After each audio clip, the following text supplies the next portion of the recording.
Parah. Satu kata yang keluar dari mulut saya setelah nonton WandaVision episode 5 sampai selesai. Di sini akan saya mulai dengan spoiler garis besar isi ceritanya, baru kemudian kita lanjutkan dengan alurnya. Dalam episode kali ini, ada beberapa hal yang sangat menarik yang saya temukan dan berikut di antaranya. Pertama, anak Wanda bisa tumbuh dengan cepat. Direktur dari SWORD memiliki sifat buruk dan membenci Wanda. Ada scene di mana Wanda marah dan memperingatkan SWORD untuk tidak mengganggunya. Vision marah kepada Wanda karena mengendalikan kehidupan orang lain seenak hatinya. Serta yang terakhir, yang paling mengejutkan adalah datangnya Quicksilver tapi diperankan oleh Evan Peters. Aktor Quicksilver dari X-Men bukan versi Aaron Taylor Johnson, Quicksilver versi MCU. Sedikit membingungkan memang, tapi coba kita bahas pelan-pelan sembari menceritakan kisahnya. Langsung saja, berikut adalah alur cerita dari serial WandaVision episode 5 beserta penjelasan versi Marvel Indo.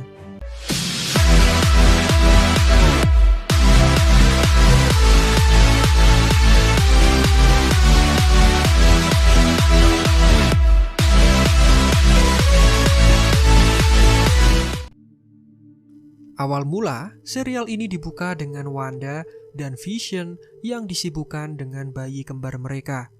Keduanya menangis kencang, membuat Wanda dan Vision menjadi bingung. Vision kemudian memiliki ide untuk memberikan dot bayi agar mereka tenang. Beberapa saat setelah diberi dot, mereka diam namun membuang dot tersebut dan kembali menangis. Ooh, look, I think it's working. Mereka kemudian berpikir, apa yang seharusnya dilakukan untuk menenangkan bayi tersebut. Lalu kemudian tiba-tiba datanglah Agnes yang menawarkan bantuan kepada mereka. Di sini bisa diperhatikan, Vision langsung menutup wajahnya menggunakan bantal dan mengubah dirinya ke dalam versi manusia. Seperti yang kita tahu, hal ini dilakukan untuk menyembunyikan siapa Wanda dan Vision sebenarnya. Wanda dan Vision memperbolehkan Agnes untuk membantu mereka. Dia menggoyang-goyangkan tempat tidur bayi sambil senam-senam ringan. Tapi bayinya tetap saja menangis. Dia kemudian menyemprotkan aroma lavender untuk merelaksasi bayi, tapi mereka tetap menangis. Lavender, supposed to have a calming effect. Sampai akhirnya Agnes istirahat sebentar dan mencari minum. Saat Wanda dan Vision sedang berbicara, tanpa diduga, bayi mereka tiba-tiba diam. Do you hear that? Hear what? Yang mereka pikir sudah tertidur. Tapi begitu dilihat, bayinya sudah menghilang dan tumbuh sudah lebih besar. Mereka mengagetkan kedua orang tuanya dari belakang, sementara Agnes mengatakan kita tidak bisa mengendalikan anak-anak bagaimanapun caranya. Kids, can't control them. No matter how hard you try.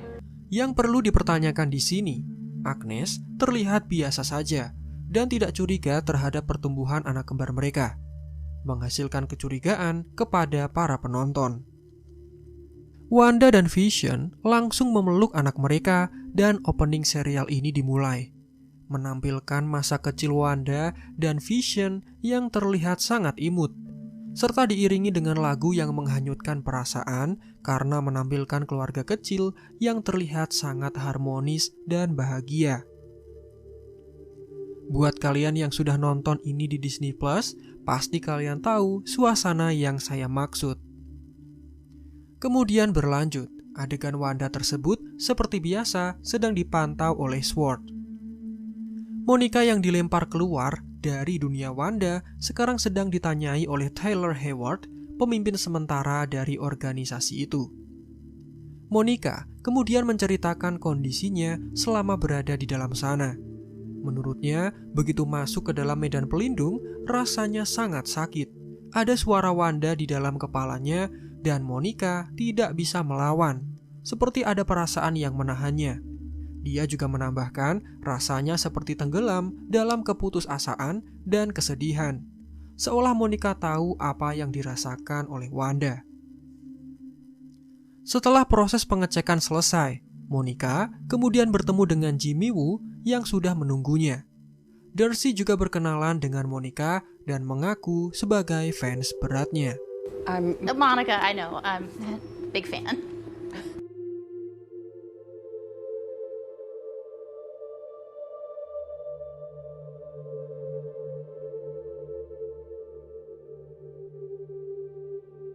Adegan berikutnya, mereka mengadakan briefing untuk membahas bagaimana menangani Wanda. Percakapan dibuka dengan Direktur Tyler yang berterima kasih kepada Monica karena berkat perbuatannya yang masuk ke dunia Wanda, mereka menjadi mendapatkan informasi dan penjelasan mengenai anomali yang ada di dalam sana. Sekarang, giliran Agent Woo yang melanjutkan. Dia menjelaskan secara singkat mengenai sejarah dari Wanda. Wanda Maximoff lahir pada tahun 1989 di Sokovia dengan orang tua bernama Irina dan Oleg Maximoff. Born in Sokovia in 1989 to Irina and Oleg Maximoff. Mereka berdua sudah meninggal karena bom serangan udara saat Wanda dan Pietro berusia 10 tahun. Both killed during an air raid when Maximoff and her twin brother Pietro were 10. Buat kalian yang penasaran dengan asal-usul Wanda secara lengkap, kami sudah buatkan videonya kemarin dan kalian bisa cek video rekomendasi berikut ini. Di saat Agent Woo menjelaskan tentang sejarah Wanda, Direktur Tyler dengan suara lantang langsung memotong omongan Jimmy dan mengatakan bahwa si kembar tersebut adalah kaum radikal yang merupakan relawan Hydra. The twins were subsequently radicalized volunteering at Hydra. It's an oversimplification of events, but yes. Agent Woo kemudian melanjutkan bahwa akibat eksperimen dengan Mind Stone, Wanda kemudian mendapatkan kemampuan telekinetik dan telepati. After unspecified experimentation with the Mind Stone, Maximoff gained telekinetic and telepathic ability. Direktur kembali memotong pembicaraan Jimmy. Dia bertanya, apakah Wanda memiliki nama lain atau nama sebutan seperti superhero kebanyakan. Back up, Jimmy. Does Maximoff have an alias? No, sir. No funny nickname? Tapi Jimmy menjawab bahwa Wanda tidak memiliki nama julukan. Ya, mungkin di serial ini nanti akan dijelaskan Wanda mendapatkan nama sebutan yang mana adalah Scarlet Witch. Direktur kemudian memastikan bahwa Wanda awalnya menggunakan kekuatan yang dimiliki untuk menyerang Avengers. And earliest tracking had her using her powers against the Avengers, is that correct? Jimmy Woo kemudian membenarkan, tapi dia menambahkan bahwa Avengers akhirnya percaya dan mau menerima Wanda menjadi anggota mereka. Taylor kemudian mengungkit masalah di Lagos dan Jerman dan seolah menghina Avengers karena menyebabkan kerusakan. Lagos and Germany, we all know how that turned out. Thanks, Jimmy. Mendengar hal ini, Jimmy hanya bisa diam dan terlihat menerima perkataannya. Dalam adegan ini bisa disimpulkan bahwa Taylor berusaha menyudutkan Wanda dan menganggap Avengers adalah sumber keonaran. Berbeda dengan Jimmy yang memberikan informasi apa adanya tanpa menyudutkan Wanda. Dan sisi buruk dari Direktur SWORD ini akan semakin kelihatan di menit-menit selanjutnya. Masih dalam adegan yang sama, Taylor kemudian mulai membahas strategi untuk menghadapi Wanda. Dia mengatakan bahwa Wanda adalah teroris, namun dengan cepat Monica memotong pembicaraannya dan mengatakan bahwa Wanda bukanlah seorang teroris. Taylor kemudian menunjukkan bukti bahwa Wanda memang teroris. Dia menunjukkan analisa dari Monica saat di dalam dunia Wanda di mana dia dikendalikan pikirannya, merasa ditindas, tersiksa, dan ketakutan. Dia juga menambahkan Wanda membuang Monica dari dunianya dan menyandra ribuan orang. Di sini, Monica membantah omongan direktur dan dia menjawab bahwa di sini Wanda tidak memiliki agenda politik serta niat untuk merusak. My point is, I don't believe she has a political agenda or any inclination toward destruction. Hal ini menyindir masalah Civil War dan Monica menambahkan dia memang dilempar, tapi masih selamat karena Wanda masih melindunginya. Monica, she blasted you halfway across New Jersey. And I survived because she chose to protect me. Dalam pembicaraan panas ini, menurut Monica, Wanda tidak memiliki rencana agresi massal dengan realita tersebut. Listen, I don't believe this is a premeditated act of aggression. Ada maksud lain kenapa dia menyandra banyak orang di bawah kendalinya dan itu bukan untuk sebuah invasi. Setelah itu, sang direktur kembali memperkuat statementnya tentang kejahatan Wanda dengan memberikan sebuah rekaman rahasia dari SWORD. Rekaman itu menampilkan Wanda menyusup ke dalam markas SWORD untuk mengambil tubuh Vision yang sedang diteliti. Diketahui pencurian ini dilakukan 9 hari yang lalu, di mana Wanda mencuri tubuh Vision dan menghidupkannya kembali di dalam realitasnya. Jimmy kemudian mengatakan hal itu melanggar aturan dari Undang-Undang Sokovia.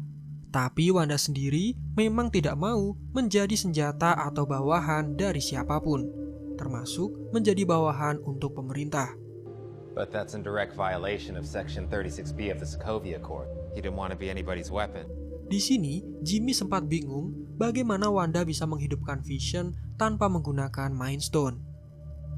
Setelah briefing selesai, Taylor membubarkan meetingnya dan memerintahkan semua orang untuk mencari solusi.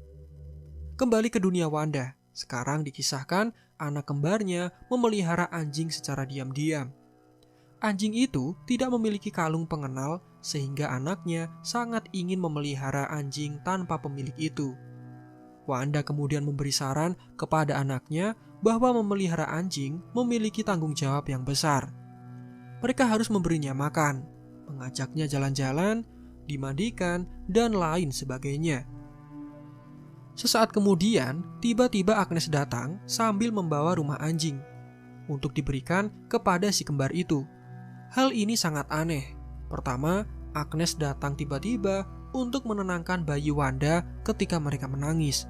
Sekarang, dia datang tiba-tiba untuk memberikan rumah anjing secara mendadak, begitu anaknya memiliki anjing. Apakah ini sebuah kebetulan? Atau Agnes memang mempersiapkan semua ini untuk mendekati anak Wanda? Hal ini memang patut dicurigai. Jika kalian sudah melihat video kami soal penciptaan anak Wanda di komik, kalian sepatutnya curiga dengan Agnes ini. Di komik, Agnes atau Agatha Harkness adalah bawahan dari Mephisto yang seolah-olah membantu Wanda tapi memberikan anaknya kepada Mephisto. Bisa jadi yang akan terjadi seperti ini. Agnes sengaja mendekati anak Wanda untuk akhirnya menyerahkan mereka kepada Mephisto sebagai imbalan dari perjanjian yang mereka buat. Mephisto terkenal mendatangi korbannya di saat mereka dalam kondisi terdesak. Dan dari bocoran yang saya baca, Agnes yang mana adalah penyihir sebenarnya akan dibunuh dengan cara dibakar, seperti cara eksekusi penyihir di masa lalu. Namun datanglah Mephisto yang menawari sebuah perjanjian. Agnes akan diselamatkan, tapi sebagai gantinya dia harus mengambil anak Wanda untuk Mephisto. Spekulasi ini belum bisa dipercaya 100%, tapi kita lihat kebenarannya nanti di sepanjang episode kedepannya. Kemudian berlanjut, akhirnya anjing itu diberi nama Sparky karena bermain dengan colokan listrik yang mengeluarkan percikan. Tapi Wanda kemudian mengatakan bahwa anaknya boleh memelihara anjing jika sudah berusia 10 tahun. Untuk sekarang, mereka dilarang memelihara anjing. Your father and I don't think you're ready to properly care for an animal until you're at least... Namun, anaknya kemudian mulai tumbuh dan berubah menjadi anak berusia 10 tahun. Agnes kembali melihat kejadian itu dan tampak tidak merasa aneh, semakin menguatkan misteri dari Agnes ini yang sebenarnya adalah Agatha Harkness. Agnes, Agatha Harkness. Terlebih, dirinya tidak terdaftar sebagai penduduk dari Westview, bahkan juga tidak memiliki kartu pengenal. Kemudian, kembali ke Monica yang mulai merencanakan untuk masuk kembali ke dalam dunia Wanda. Dia membutuhkan perlindungan kuat untuk masuk ke sana. Dengan bahan-bahan seperti timbal untuk foton, kadmium untuk neutron, tentaltium untuk tembakan kosmik, dan semua itu disatukan dalam wujud sebuah mobil yang sepertinya sudah muncul di TV spot beberapa waktu yang lalu. Kira-kira seperti ini penampilannya. Dan di sini, Monica sudah memilih orang yang tepat untuk mengerjakan mesin ini. I know an aerospace engineer who'd be up for this challenge. Dia langsung menghubungi orang tersebut lewat pesan singkat, tapi dia tidak menyebutkan orangnya. Membuat kita penasaran siapa orang yang dimaksud. Mungkin di episode selanjutnya akan diketahui siapa orang tersebut. Di sini Darcy kemudian menamai medan energi Wanda dengan sebutan Hex karena memiliki pola heksagonal atau sarang lebah. Monica kemudian memiliki gagasan cemerlang. Dia sadar bahwa benda yang masuk ke dalam dunia Wanda akan memiliki wujud berbeda karena menyesuaikan dengan tahun di dalam dunia Wanda. Tapi sejatinya, benda yang masuk tadi memiliki unsur yang sama. Sebagai contohnya seperti ini. Saat masuk, Monica memakai setelan dengan anti peluru di dalam bajunya. Begitu dia masuk ke dalam dunia Wanda, setelah itu berubah menjadi pakaian tahun 70-an, tapi jika di-scan, pakaian itu masih terbuat dari bahan anti peluru. Dengan informasi ini, sedikit mencerahkan kita mengenai medan energi Wanda di mana dia menulis ulang realitanya. Dari sini, Monica memiliki ide cemerlang bagaimana jika mengirim benda yang memang sama dengan tahun dalam dunia Wanda. Bisa dipastikan benda itu tidak akan mengalami perubahan begitu masuk ke dalam Hex. Tapi, hal ini malah dimanfaatkan oleh Taylor, si direktur jahat, untuk mengacaukan Wanda. Jadi, ketika Wanda sedang bersama anaknya, mereka melihat ada benda asing yang terbang di atas rumah. Rupanya, Monica mengendalikan sebuah drone khusus tanpa senjata keluaran tahun 80-an. Sesuai dengan tahun Wanda di episode kali ini.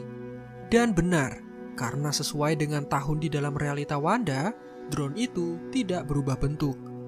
Monica mencoba berkomunikasi dengan Wanda, tapi si direktur langsung mengambil alih. No, the drone isn't armed. Take the shot. Dia memerintahkan petugas yang lain untuk menembak Wanda. Monica di sini bingung karena seharusnya drone itu tanpa senjata. Tapi atas perintah Taylor, drone itu menembak tepat di hadapan Wanda. Monica yang bingung karena tindakan gegabah itu langsung marah kepada Taylor. Beberapa saat kemudian, ada bayangan misterius yang keluar dari dalam Hex atau medan energi Wanda. Ternyata itu adalah Wanda sendiri dengan kostum merah dan dengan ekspresi marah sambil membawa drone tadi.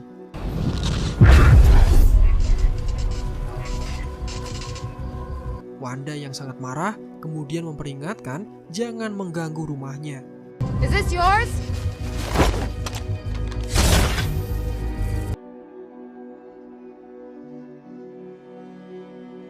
Jika Sword tidak mengganggu, maka Wanda juga tidak akan mengganggu mereka. Stay out of my home. You don't bother me.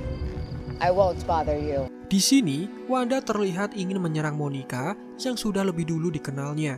Namun Monica mengatakan bahwa dia hanya ingin membantu. Wanda sendiri tidak ingin dibantu. Dia hanya memiliki satu keinginan, di mana dia ingin kehidupan bersama Vision yang sudah diambilnya dari markas Sword. Tidak ada yang boleh menyentuhnya selain Wanda sendiri.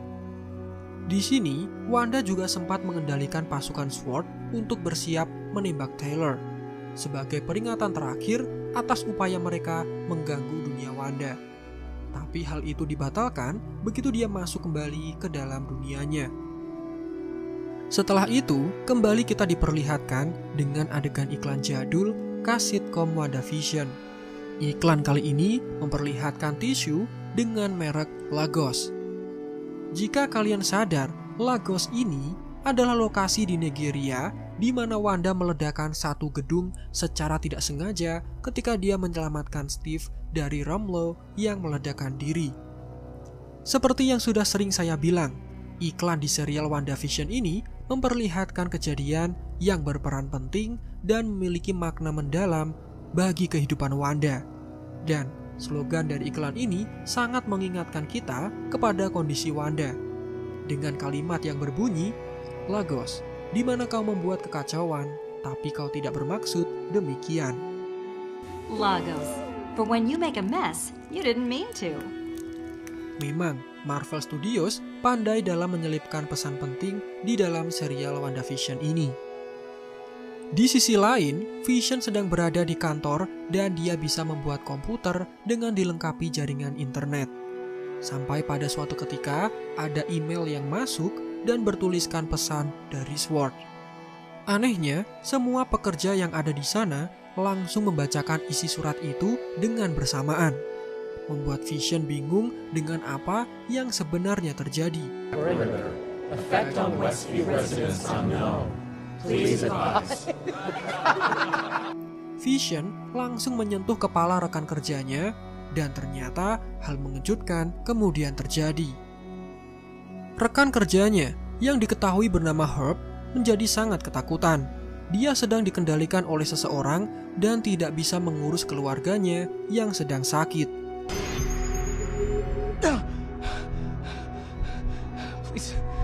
Please help me.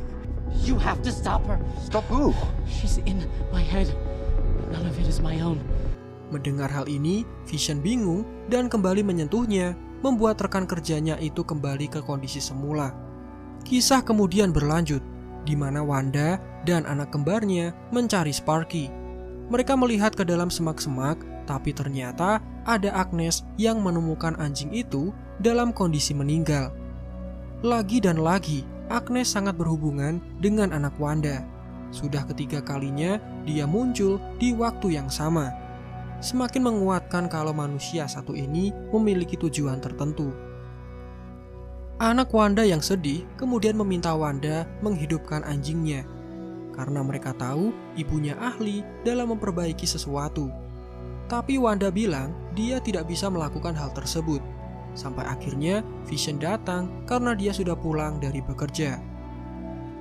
Di dalam rumah, Vision kemudian marah dan membentak Wanda. Dia bertanya kenapa Wanda mengendalikan pikiran Norm, rekan kerjanya. Vision juga tidak mengetahui masa lalunya sebelum dia tiba di Westview, serta Vision penasaran dengan kondisi di luar Westview. Namun, Wanda tetap mengelak bahwa dia tidak mengendalikan pikiran orang-orang sampai terdengar suara bel pintu yang dipencet seseorang. Begitu Wanda membuka pintu, ternyata ada sosok mengejutkan yang datang. Dia adalah Quicksilver alias Pietro yang mengaku sebagai saudara Wanda yang tinggal di tempat jauh dan akhirnya datang menemui saudarinya.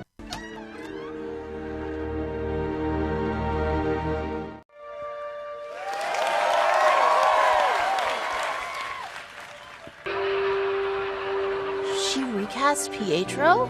Tapi Quicksilver ini diperankan oleh Evan Peters.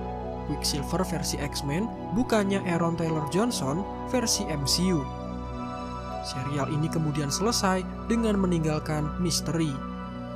Sekarang, mari kita berpikir dan bantu tulis pendapat kalian di kolom komentar. Berikut adalah beberapa pendapat dari kami. Kemungkinan pertama, kemunculan Quicksilver ini sekaligus membuka multiverse sehingga menampilkan karakter dari dunia X-Men. Tapi, pendapat ini sepertinya salah. Jika kalian sadar, Quicksilver dari X-Men memiliki nama Peter, bukannya Pietro. Sedangkan ketika muncul di serial ini, Wanda memanggilnya Pietro. Peter, the cops are here.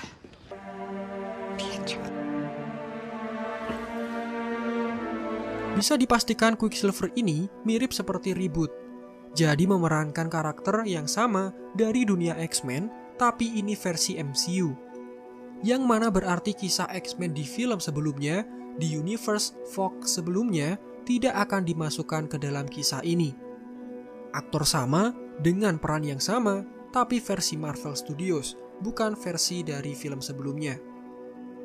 Dan kemungkinan yang kedua, bisa jadi ini adalah Quicksilver palsu yang datang untuk mengacaukan Wanda. Seperti yang kita tahu, Mephisto bisa menjelma menjadi siapa saja. Dan Wanda bisa percaya bahwa itu adalah Pietro mungkin karena sihir dari Agnes yang cukup kuat. Setelah menonton video ini, tulis pendapat kalian di kolom komentar. Marvel Indo out, sampai jumpa di video lainnya. Jangan lupa subscribe bagi yang belum.